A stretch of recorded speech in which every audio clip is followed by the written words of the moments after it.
اللہ وبرکاتہ. اہلا وسہلا مرحبا. اعوذ باللہ من الشیطان الرجیم. بسم اللہ الرحمن الرحیم. رب اشرح لی صدری ویسر لی امری واحلل عقدۃ من لسانی یفقهوا قولی. رب زدنی علما. اللہم انی اسألک علما نافعا ورزقا طیبا وعملا متقبلا.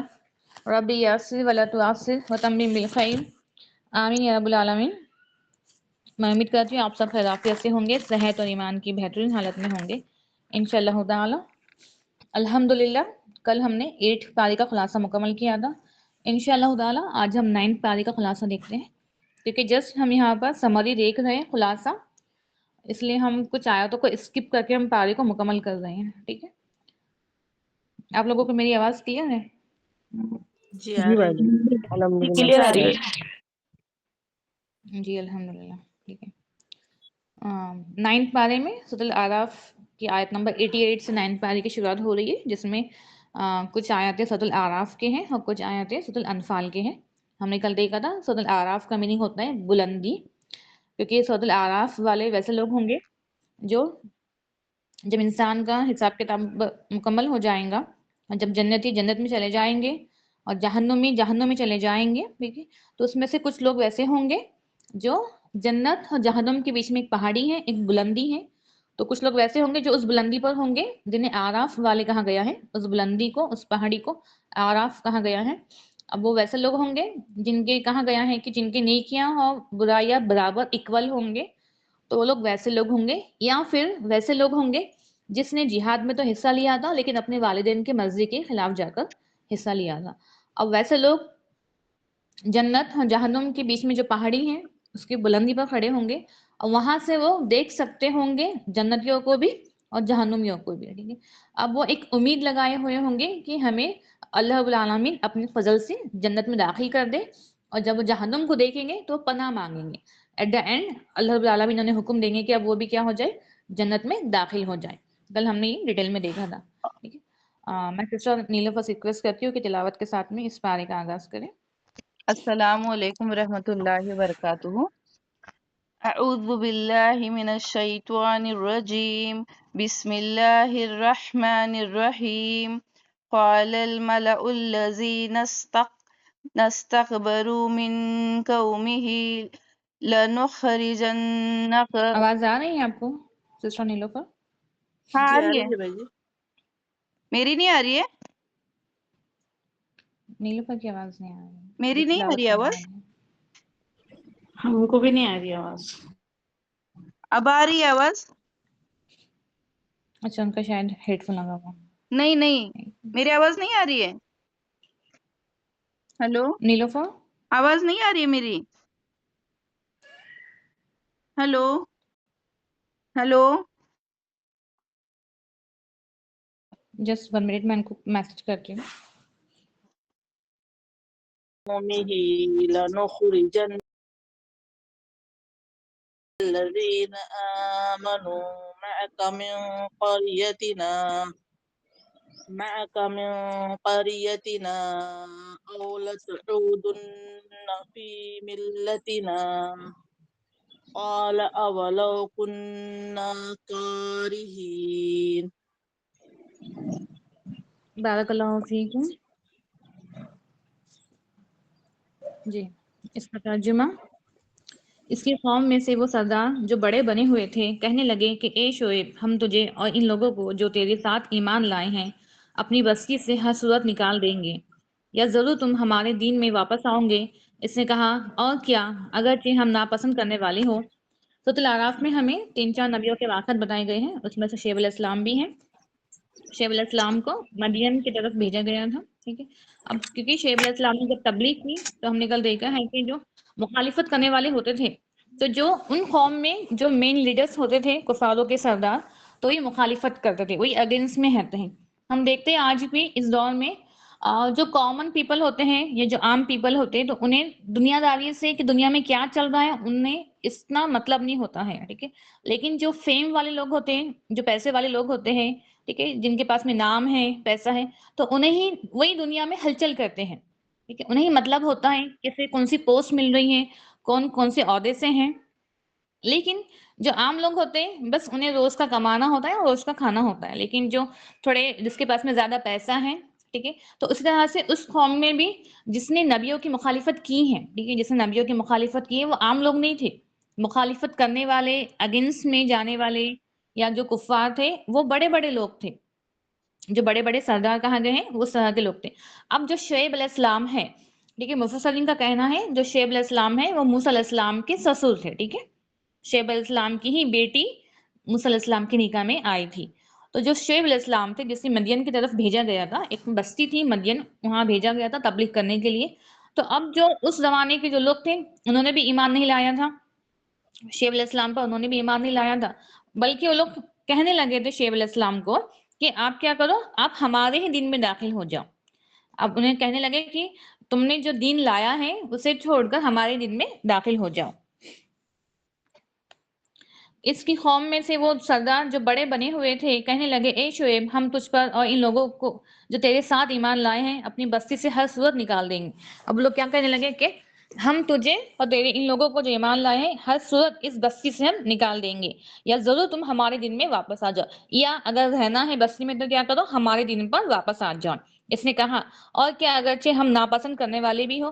اب شعیب علیہ السلام نے جواب دیا اگر ہم اس دین کو ناپسند کرنے والے بھی ہو تو کیا ہم اس دین میں داخل ہو جائیں؟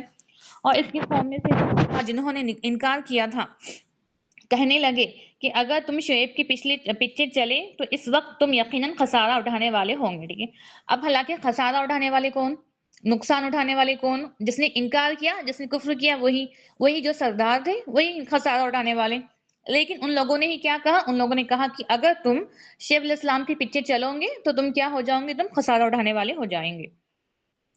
تو انہیں زلزلے نے آ لیا، پھر وہ اپنے گھر میں گھٹنوں کے بل پڑے رہیں گے، ٹھیک ہے، کیونکہ جب نبی آتے ہیں، جب نبی اپنے امت کے لیے ایک خیر خواہ ہوتے ہیں، نبی جب ڈراتے ہیں عذاب سے، ٹھیک ہے، جس نے کفر کیا ہے اللہ کے عذاب سے، تو ہر ایک امت میں کفاروں نے مذاق اڑایا ہے، ٹھیک ہے، عذاب کا مذاق اڑایا ہے، ایون مطالبہ کیا ہے کہ جو عذاب سے ہمیں ڈرایا جا رہا ہے وہ عذاب کب آئے گا، ٹھیک ہے، اور ایٹ دا اینڈ انہیں مہلت ملی ہے، کچھ وقت انہیں دیا گیا ہے، جب وہ وقت تک ان لوگوں نے ایمان نہیں لایا تو اللہ رب العالمین نے انہیں عذاب دیا ہے۔ تو شعیب علیہ السلام کے بستی پر بھی جتنے بھی لوگ تھے جو ایمان نہیں لائے تھے، ٹھیک ہے، ان پر بھی عذاب آیا اس طرح سے کہ انہیں زلزلے نے آ لیا، پھر وہ اپنے گھر میں گھٹنوں کے بل پڑے رہ گئے تھے۔ جن لوگوں نے شعیب علیہ السلام کو جھٹلایا گویا وہ اس میں رہے ہی نہ تھے، جن لوگوں نے شعیب علیہ السلام کو جھٹلایا وہی خسارہ اٹھانے والے تھے، کیونکہ وہ سردار کہہ رہے تھے کہ جو شعیب علیہ السلام کے پیچھے چلے گا وہ کیا ہے، وہ خسارہ اٹھانے والا ہے، حالانکہ وہ تو نیک ہوں گے، ایمان والے جو بھی ایمان لائیں گے وہ تو اللہ تعالیٰ کی جنتوں میں ہوں گے، ٹھیک ہے، ان کے لیے تو نفع ہی نفع ہے دنیا میں بھی اور آخرت میں بھی۔ لیکن ان لوگوں نے کیا کہا، ان لوگوں نے کہا جو ان کے پیچھے چلیں گے وہ خسارہ اٹھانے والے ہیں۔ اللہ رب العالمین نے پھر اس بستی کو زلزلے کے عذاب سے ہلاک کیا اور کہا کہ جس نے انکار کیا ہے، جس نے جھٹلایا ہے وہی کیا ہے، وہی خسارہ اٹھانے والے ہیں۔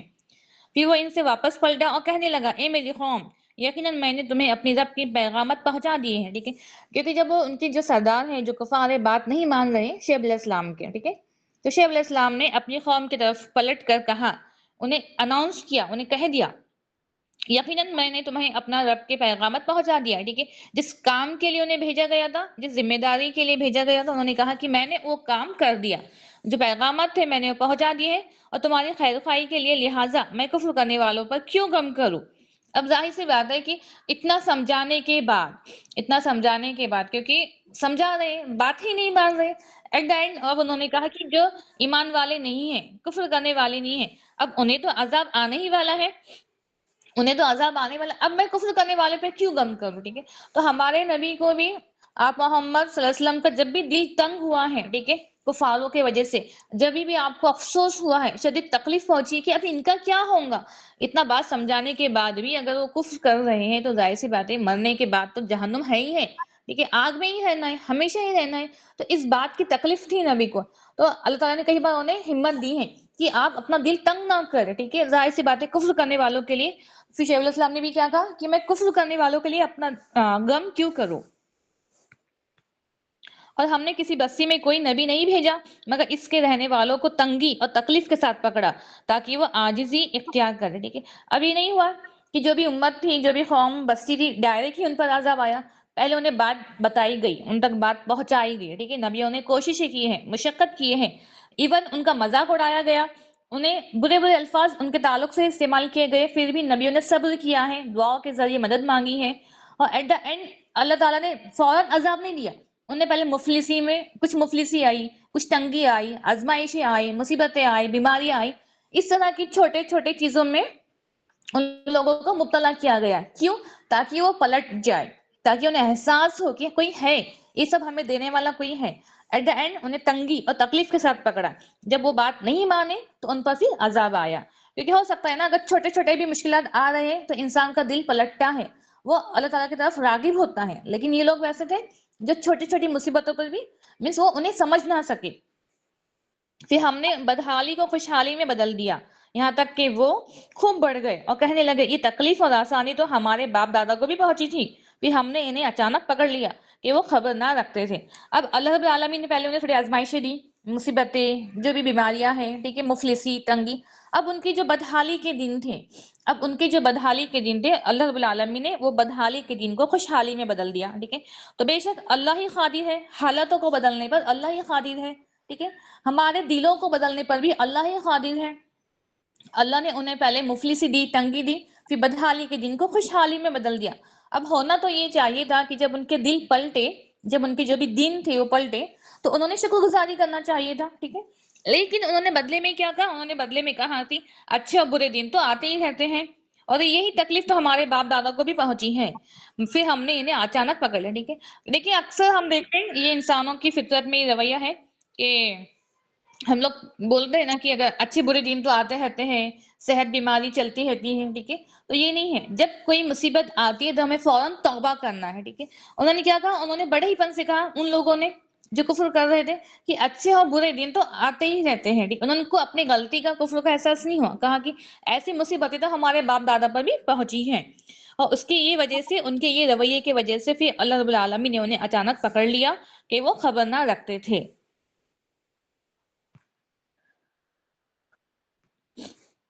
تو کیا بستیوں والوں بے خوف ہو گئے کہ ہمارا عذاب ان پر راتوں رات آ جائے اور وہ سوئے ہوئے ہو؟ ٹھیک ہے، اب اتنا ڈرانے کے بعد جو بھی بستی والے ہیں، کیا وہ بے خوف ہو گئے؟ اور کیا بستیوں والے بے خوف ہو گئے کہ ہمارا عذاب ان پر چڑھے ہیں، آ جائے، اور وہ کھیل رہے ہو؟ ٹھیک ہے، کیونکہ اکثر رات کا وقت جو ہوتا ہے وہ سکون والا وقت ہوتا ہے کہ انسان بے خوف ہو جاتا ہے. ٹھیک ہے، وہ نیند میں ہوتا ہے، بے خوف ہوتا ہے. اور سیکنڈ کی جو دوپہر کا وقت ہوتا ہے، جب ہم تھوڑا آرام کرتے ہیں، وہ بھی وقت کیا ہے؟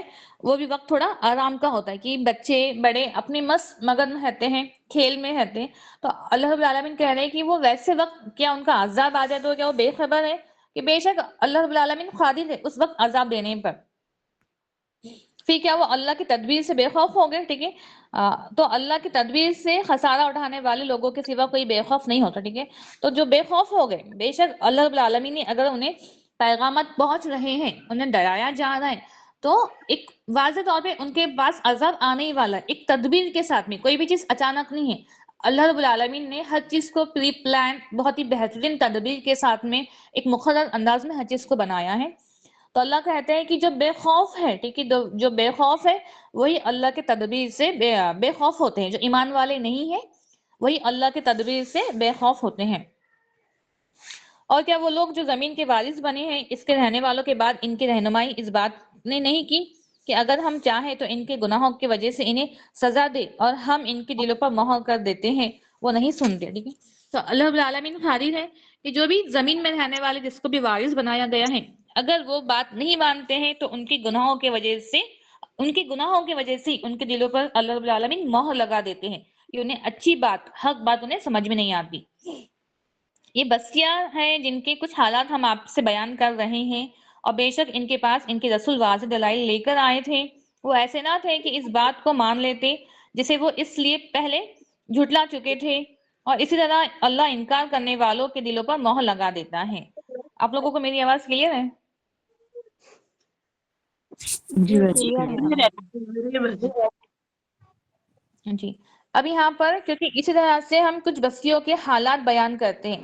ابھی آپ محمد صلی اللہ علیہ وسلم جب مکہ میں تھے، ٹھیک ہے، آپ کو جو مدینہ میں تھے، آپ کو تو نہیں پتا کہ پہلے نبیوں کے ساتھ میں کیا واقعات ہوئے ہیں، پہلے کیا بستیوں کے ساتھ میں کیا انجام ہوا ہے. لیکن اللہ رب العالمین یہاں پر الرٹ کر رہے ہیں آپ کو بتا رہے کہ یہ کچھ بستیوں کے واقعات ہیں، جو کچھ حالات ہیں جو ہم آپ کے سامنے بیان کر رہے ہیں.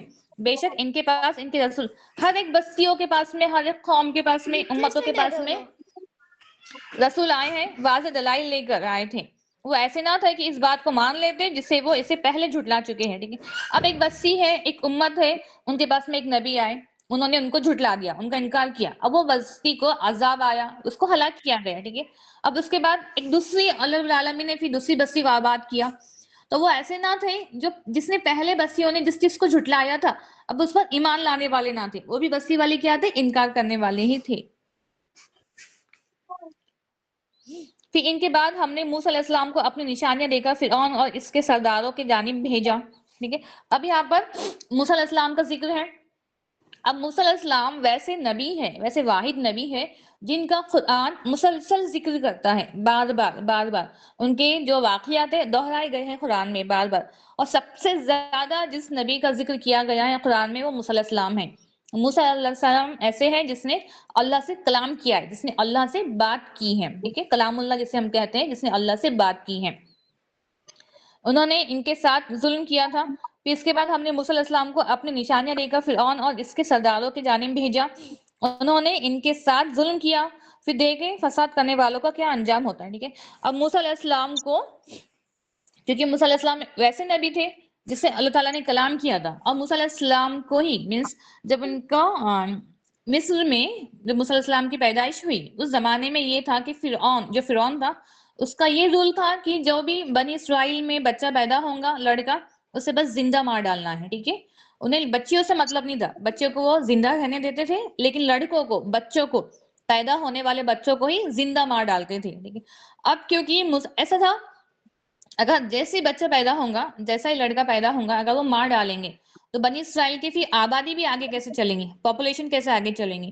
تو اس زمانے میں فرعون کا یہ رول تھا کہ 1 سال بچوں کو مار ڈالنا ہے اور 1 سال زندہ رہنے دینا ہے. ٹھیک ہے، ابھی آپ سوچیے اس ٹائم میں کتنا یہ ظلم ستم ہے فرعون کا مصر میں، ایجپٹ میں، کوئی کچھ کر ہی نہیں سکتا ہے، اتنا ظالم بادشاہ ہے. ایک ڈر خوف ہے، پورے بنی اسرائیل کو غلام بنائے رکھا ہوا ہے. آس پاس کے بھی جو ملک تھے وہ بھی کچھ نہیں کر سکتے تھے. ابھی جسٹ چھوٹا سا ایگزامپل لیجیے، ابھی ہم جو دیکھ رہے ہیں فلسطین میں، غزہ میں جو بھی چل رہا ہے، آس پاس کے جو بھی ملک ہے وہ کچھ نہیں کر سکتے. ٹھیک ہے، پاور ہونے کے باوجود بھی کوئی کچھ نہیں کر سکتا ہے. تو سیم اسی طرح سے اس وقت مصر میں جو فرعون نے بنی اسرائیل کو اپنا دشمن بنا لیا تھا، یا بنی اسرائیل پر جو ظلم و ستم کر رہا تھا، لیکن ہر ایک کے دل میں فرعون کے تعلق سے خوف تھا. اب جب موسیٰ علیہ السلام کی پیدائش ہوئی تو موسیٰ علیہ السلام کی ماں کے دل میں، ٹھیک ہے، جو ان کی ماں تھی، اب ظاہر سی باتیں وہ ڈر گئی، کیونکہ اب اگر چاہے تو فرعون یا اس کے جو لشکر ہے فرعونی وہ قتل کر دیں گے موسیٰ علیہ السلام کو. تو اللہ رب العالمین نے ان کی والدہ کے دل میں، ان کی ماں کے دل میں وحی ڈالی کہ کیا کرنا ہے، اپنے بچے کو موسیٰ علیہ السلام کو ایک بکسے میں ڈال کر دریا میں بہا دینا ہے، ہم اس کی حفاظت کریں گے. ٹھیک ہے، تو ابھی آپ سوچیے اس ماں کی دل کی کیفیت سوچیے. پہلے تو ڈر خوف کہ پیدا ہونے والا بچہ کبھی بھی بنی اسرائیل کے لوگ آ کر قتل کر ڈالیں گے. اس کے بعد جب ان کو وحی دی گئی ہے تو ان کا ایمان کی پختگی دیکھیے. انہوں نے کیا کیا، اپنے بچے کو، ہم تو رو رو کر ہی ہوئی ختم ہو جائیں گے اگر ہمیں حکم ہوگا کہ بس بچے کو، پیدا ہونے والے بچے کو، بائی برتھ جیسی برتھ ہوئی ہے، بچے کو بکسے میں بند کرنا ہے، بہانا ہے، تو ہم فوراً ہی ہم کیا کریں گے، ہم تو بس رو کے ہمارا برا حال ہو جائے گا. لیکن ان کی آپ ایمان کی پختگی دیکھیے، انہوں نے بکسے میں بچے کو بند کیا اور دریا میں بہا دیا. اب یہ بنی اسرائیل کا بچہ تھا، موسیٰ علیہ السلام بنی اسرائیل کے تھے. اب دریا میں بہانے کے بعد جو فرعون کا محل ہے، فرعون کے محل کے پاس وہ جو بکسہ ہے وہ جا پہنچا. فرعون کی جو بیوی تھی حضرت آسیہ، ٹھیک ہے، جو ایمان والی تھی، جو فرعون کی بیوی تھی حضرت آسیہ، ان کے پاس میں فرعون کو اور حضرت آسیہ کو کوئی اولاد نہیں تھی. تو فرعون کی جو بیوی حضرت آسیہ تھی، انہوں نے کہا فرعون سے کہ ہم اس بچے کو، ٹھیک ہے، اللہ رب العالمین نے موسیٰ علیہ السلام کے چہرے میں وہ تاثیر ڈالی، وہ شفقت، وہ محبت، کہ حضرت آسیہ بھی اور فرعون بھی پگھل گئے دیکھ کر. انہوں نے کہا کہ ہم اس بچے کو، مطلب حضرت موسیٰ کو ہم کیا کریں گے، اپنا بچہ بنا لیں گے. لیکن تھا تو بنی اسرائیل کا ہی بچہ. اب فرعون کا کام کیا، فرعون کا ٹارگٹ کیا کہ جو بھی بنی اسرائیل کا بچہ ہے اس کو قتل کرنے کا. لیکن جو ابھی آپ سوچے کہ کیا انداز ہوگا حضرت آسیہ کا بولنے کا، کیا لہجہ ہوگا کہ انہوں نے اتنے ظالم شوہر کو بھی کنونس کیا کہ ہم اس بچے کو مارنا نہیں ہے، اس بچے کو اپنے پاس اپنا بیٹا بنانا ہے. تو کیا یہ انداز ہوگا ان کا بات کرنے کا، کیا لہجہ ہوگا کہ فرعون کا دل بھی پگھل گیا.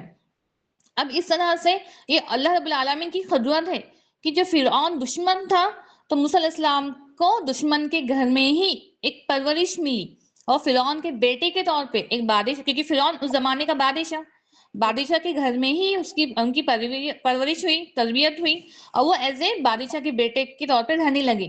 تو یہ اللہ کی قدرت ہے، انہوں نے دشمن کے گھر میں ہی موسیٰ علیہ السلام کو پناہ دی. اب یہ جو سلسلہ تھا بہت سالوں تک کے، کیونکہ موسیٰ علیہ السلام جب پیدا ہوئے تب سے لے کے جب آپ کو ایک جوانی کی عمر میں جب آپ کو نبوت ملی تب تک یہ سلسلہ جاری تھا کہ بچوں کو قتل کرنا ہے، کہ فرعون کی جو ظلم و ستم ہے وہ چل رہے ہیں. اب جب آپ کو نبوت ملی ایک سالوں کے بعد جوانی کی عمر میں، تو اللہ رب العالمین نے آپ کو حکم دیا ہے کہ اے موسیٰ کہ اب فرعون کے پاس میں جاؤ، اسے اب سمجھانا ہے. اس سے پہلے کیا کہا کہ نرمی اختیار کرنا ہے، فرعون کے پاس جا کے اسے سمجھانا ہے، اسے دعوت دینا ہے. کیونکہ فرعون خود کو خدا سمجھتا تھا، اس نے خود کو رب سمجھا تھا. اب ظاہر سی بات ہے اس کا دین کچھ اور تھا، وہ خود ہی کو انہیں خدا سمجھا تھا. اب اتنا تکبر کرنے کے بعد بھی فرعون کو کیا ملا؟ فرعون کو تو صرف ایک مصر کی ہی بادشاہی ملی تھی. ویسا تو نہیں تھا کہ آس پاس کے جتنے بھی ملک تھے سب پر فرعون کی بادشاہی تھی، جو نمرود بادشاہ گزرا. نہیں، انہیں تو بس ایک ہی کنٹری کی اتنی بادشاہی ملی تھی. اتنی بادشاہی کو لے کر یہ خود کو خدا سمجھ بیٹھا تھا. اور موسیٰ نے کہا اے فرعون، بے شک میں جہانوں کے رب کی طرف سے رسول ہوں. اب جب آپ نے اقرار کیا کہ میں کیا ہوں، میں ایک رسول ہوں، اس بات پر پوری طرح قائم ہو کہ اللہ کے ذمہ حق کے ساتھ کچھ نہ کہو. بلا شبہ میں تمہارے پاس تمہارے رب کی طرف سے ایک واضح دلیل لے کر آیا ہوں، سو میرے ساتھ بنی اسرائیل کو بھیج دے. اس نے کہا اگر تو کوئی نشانی لے کر آیا ہے تو وہ پیش کر، اگر تو سچ بولنے والوں میں سے ہے. اس نے اپنی لاٹھی پھینکی تو اچانک وہ ایک واضح اژدہا بن گیا، اور اپنا ہاتھ باہر نکالا تو اچانک وہ دیکھنے والوں کے لیے چمکنے والا سفید ہو گیا. جب موسیٰ علیہ السلام نے اپنی نشانیاں ظاہر کی، ٹھیک ہے، کہا کہ میں اللہ کا رسول ہوں، تو فرعون نے کہا کہ اگر تو اللہ کا رسول ہے تو میرے سامنے کوئی واضح دلائل پیش کر، کوئی نشانی پیش کر. تو اللہ رب العالمین نے یہ معجزہ دیا تھا موسیٰ علیہ السلام کو کہ جب وہ اپنی لاٹھی، ان کے پاس میں جو ان کی چھڑی تھی، لاٹھی جس سے وہ ٹیک لے کے چلتے تھے، وہ لاٹھی جب آپ زمین پر پھینکتے تو وہ لاٹھی اژدہا بن جاتی. یہ معجزہ تھا. اور جب اپنا ہاتھ اپنے بغل میں ڈال کر نکالتے تو ان کا ہاتھ چمکدار، جس طرح سے چاند چمکتا ہے سفید ایک دم، اس طرح سے ان کا ہاتھ ہو جاتا. اور اپنا ہاتھ باہر نکالا تو اچانک وہ دیکھنے والوں کے لیے چمکنے والا سفید تھا. فرعون کی قوم سردار کہنے لگے، اب یہاں پر بھی سرداروں کی ہی بات ہے. ہم دیکھتے کہ جو مخالفت کرنے والے گزرے ہیں وہ ہر کفاروں میں سردار گزرے ہیں، جو بڑے لوگ تھے. فرعون کی قوم نے سردار کہنے لگے، فرعون کے قوم کے سردار کہنے لگے یقیناً یہ تو ایک ماہر فن جادوگر ہے. اب یہ معجزہ دیکھ کر کیا کہا؟ یہ نہیں کہا کہ یہ تو اللہ کی طرف سے ہے، بے شک اللہ ہے. کیا کہا؟ یہ تو جادوگر ہے، چاہتا ہے کہ تمہیں تمہاری سرزمین سے نکال دے، تو تم کیا مشورہ دیتے ہو؟ کہنے لگے اور اس کے بھائی کو مہلت دے اور شہروں میں جمع کرنے والے بھیج دے کہ وہ تیرے پاس ماہر فن جادوگر لے آئے. اور اب کیونکہ انہوں نے لوگوں نے کیا کہا، سرداروں نے، کہ یہ تو جادوگر ہے، موسیٰ علیہ السلام نے جو کیا ہے، جو معجزہ بتایا ہے، وہ جادوگر ہے. اب فرعون نے کیا کہا، ٹھیک ہے یہ جادو ہے. تو اب اس نے حکم دیا کہ آس پاس کے شہر والے جتنے بھی سٹیز ہیں، آس پاس کے جو بھی لوگ ہیں، سب میں جو ماہر جادوگر ہیں، جو ایکسپرٹ جادوگر ہے، سب جادوگروں کو جمع کیا جائے. اور موسیٰ علیہ السلام کے ساتھ میں ایک کمپٹیشن کیا جائے. انہیں کچھ وقت کی مہلت دی، دن بھر کی جو بھی ہے، اور کہا کہ اب جتنے بھی ماہر جادوگر ہیں سب کے ساتھ میں کمپٹیشن کیا جائے موسیٰ علیہ السلام کا. اور جادوگر فرعون کے پاس آئے اور کہنے لگے واقعی ہمارے لیے کچھ انعام ہوگا اگر ہم غالب آ جائے. جسٹ امیجن کیجئے ایک مس میدان ہے، وہاں پر ہر فرعون ہے، موسیٰ علیہ السلام ہے، ہارون علیہ السلام ہے، اور جادوگر ہیں، جتنے بھی آس پاس کے ماہر بڑے بڑے جادوگر ہیں. اب ظاہر سے بات ہے بادشاہ کے بولنے پر، ایک کنگ کے بولنے پر جو بھی جادوگر ہے، سب کے سب جو بڑے بڑے جادوگر ہیں سب جمع ہوئے ہیں. اب کیونکہ اگر ایک جادوگر ہے، اگر وہ غالب آ جائے تو ظاہر سی بات ہے جو فرعون ہے انہیں انعام دے گا. تو انعام کے لالچ میں سب کے سب آئے ہوئے ہیں، اس لیے صرف موسیٰ علیہ السلام سے کمپیٹ کرنے کے لیے، ان سے کمپیٹ کرنے کے لیے. اب جادوگروں نے کہا کہ اگر ہم غالب آ جائے تو ہمیں کیا انعام ملے گا؟ کہا ہاں اور یقیناً تم ضرور مقرب لوگوں سے ہوں گے. انہوں نے کہا کہ ہاں انعام تو ملے گا اور تم ضرور جیتنے والے لوگوں میں سے ہوں گے. کہنے لگے اے موسیٰ یا تو پھینکے گا یا ہم ہو پھینکنے والے. ٹھیک ہے. اب انہوں نے کہا جو لاٹھی ہے اب تم آگے ڈالو. پہلے سٹارٹ کون کرتے؟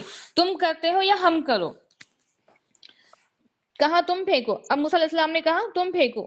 جب انہوں نے پھینکا لوگوں کی آنکھیں پر جادو کر دیا. ٹھیک ہے. کیونکہ جادوگر ہوتے ہیں وہ آنکھوں پہ پردہ ڈالنے والے لوگ ہوتے ہیں. جادو کرنا جادو کروانا ہمارے لیے شرک ہے. ٹھیک ہے. جادوگر پھلا نہیں پاتے کبھی. اب جادوگروں نے کیا کیا؟ ان کے پاس میں کوئی معجزہ نہیں تھا. انہوں نے جو بھی لوگ تھے ان کو بلائنڈ کر کے ان کی آنکھوں پر پردہ ڈال کے کیا کیا؟ پھینکا. لوگوں کی آنکھوں پر جادو کر دیا اور انہیں پوری طرح خوف زدہ کر دیا. وہ بہت بڑا جادو لے کر آئے تھے. اب کیونکہ بہت بڑا جادو مطلب جو کمپیٹ کرنے کے لیے آئے ہیں کوئی چھوٹے چھوٹے جادوگر تو نہیں ہوں گے, اچھے بڑے جادوگر ہوں گے. اب ان لوگوں نے جس طرح سے جادو کیا تو جتنے بھی لوگ تھے اب سب کے سب بنی اسرائیل کے لوگ جمع ہوئے ہیں دیکھنے کے لیے جو تماشا چل رہا ہے دیکھنے کے لیے. اور سب کے لوگ جو بھی ہے سب کے سب کیا ہو گئے؟ خوف زدہ ہو گئے, ڈر گئے. آپ لوگوں کو میری آواز کلیئر آ رہی ہے؟ جی آ رہی ہے بھائی. جی باجی آپ کلیئر آ رہی ہے. جی. اور ہم نے موسیٰ کی طرف وحی کی کہ اپنی لاٹھی پھینک تو اچانک وہ ان چیزوں کو نگلنے لگی جو وہ بنا رہے تھے. اب نبی کوئی بھی کام کوئی بھی بات اپنے دل سے نہیں کرتے ہیں. ٹھیک ہے. اب انہیں اللہ تعالیٰ نے وحی کی. جب انہیں وحی کی جب انہیں حکم ہوا کہ اب کیا کرنا ہے. اب جو بھی جادوگر تھے جسٹ امیجن جو بھی جادوگر ہیں ان لوگوں نے اپنی اپنی چیزیں پھینکی. ان لوگوں نے چھوٹے چھوٹے سانپ سے بنائے چھوٹے چھوٹے اژدھے بنائے. ٹھیک ہے. اب وہی دیکھ کر جو بھی لوگ ہیں بنی اسرائیل کے سب ڈر گئے خوف زدہ ہو گئے. لیکن جب اللہ رب العالمین نے حکم دیا موسیٰ علیہ السلام کو اب کیا کرنا ہے وہی کی. موسیٰ علیہ السلام نے خود نہیں کیا. جب حکم آیا اللہ کا تو نبی ہر کام اپنے اللہ کے حکم سے ہی کرتے ہیں. جب حکم آیا وہی آئی تبھی لاٹھی پھینکی تو وہ اتنا بڑا اژدھا بن گیا اتنا بڑا اژدھا بن گیا جو لاٹھی تھی کہ جو بھی چیزیں تھی سب کو نگلنے لگا. دیکھیے کتنا خوف زدہ منظر ہوگا کہ ہاں کتنا بڑا وہ اژدھا ہوگا کہ جتنی بھی چیزیں تھی وہ سب کو نگلنے لگا. بس حق ثابت ہو گیا اور جو کچھ وہ کرتے تھے باطل ہو گیا. اور تو اس موقع پر مغلوب ہو گئے اور ذلیل ہو کر واپس ہوئے. ٹھیک ہے. اب جو حق تھا وہ حق ثابت ہو گیا. جو چیز حق تھی وہ ثابت ہو گئی اور جو باطل تھی وہ واضح ہو گئی. اب جو جادوگر تھے وہ ہارے ہوئے واپس پلٹے. بس حق ثابت ہو گیا اور جو کچھ وہ کرتے تھے باطل ہوا. تو اس موقع پر وہ مغلوب ہو گئے ہار گئے اور ذلیل ہو کر واپس ہوئے. کیونکہ انہیں ایک خود میں کیا تھا گھمنڈ تھا ایک کانفیڈنٹ تھا کہ نہیں ہم تو جتنے ہی والے ہیں ہم تو غالب آنے والے. جب یہ ہوا تو وہ ہار کر وہ مغلوب ہو گئے اور جادوگر سجدے میں گرا دیے گئے. ٹھیک ہے. جادوگر اور کہنے لگے ہم جہانوں کے رب پر ایمان لے آئے ہیں. جب جادوگروں نے یہ دیکھا ٹھیک ہے جو بڑا اژدھا بن گیا ہے جب وہ تمام چیزوں کو نگل رہا ہے ٹھیک ہے تو انہیں اس بات کا یقین ہو گیا کہ یہ کوئی جادو نہیں ہے یہ کیا ہے یہ بے شک یہ اللہ کی طرف سے ہے. اور وہ لوگ جادوگر سجدے میں گر پڑے اور انہوں نے کیا کہا انہوں نے کہا کہ ہم جہانوں کے رب پر ایمان لے آئے ہیں. جو جادوگر ہیں ابھی آپ سوچیے انہیں جب کہا گیا ہوگا کہ موسیٰ علیہ السلام سے کمپیٹ کرنا ہے وہ کتنے دن اس کی تیاری میں لگے ہوئے ہوں گے کہ کس طرح سے جادو کرنا ہے کس طرح سے موسیٰ علیہ السلام کو ہرانا ہے. اور جب میدان میں آئے تھے وہ کس حال میں آئے تھے وہ تو موسیٰ علیہ السلام کو ہرانے کے لیے آئے تھے وہ جادو کرنے کے لیے آئے تھے. لیکن جب پلٹے تو اللہ رب العالمین نے کس طرح سے ان کے دلوں کو پلٹا کہ فوراً پل بھر میں ہی جیسے ان لوگوں نے دیکھا ان کے دل پلٹ گئے. وہ ایمان کی حالت میں تھے وہ سجدوں میں گرے ہوئے تھے اور کہنے لگے کیا کہنے لگے جہانوں کے رب پر ایمان لے آئے ہیں. تو بے شک اللہ قادر ہے دلوں کو پلٹنے پر وہ جسے چاہے ہدایت دے جسے چاہے گمراہ کرے. موسیٰ اور ہارون کے رب پر اب کیا کہا ہم تو ایمان لے آئے ہیں ہم موسیٰ اور ہارون کے رب پر ایمان لائے ہیں. فرعون نے کہا اس پر تم اس سے پہلے ایمان لے آئے کہ میں تمہیں اجازت دیتا. ٹھیک ہے. اب فرعون نے کہا کہ اس سے پہلے کہ میں تمہیں پرمیشن دوں کہ تم ایمان لے آؤ اجازت دیتا بے شک یہ تو ایک چال ہے جو تم نے اس شہر میں چلی ہے تاکہ اس سے اس کے رہنے والوں کو نکال دو تو تم بہت جلد جان لو گے.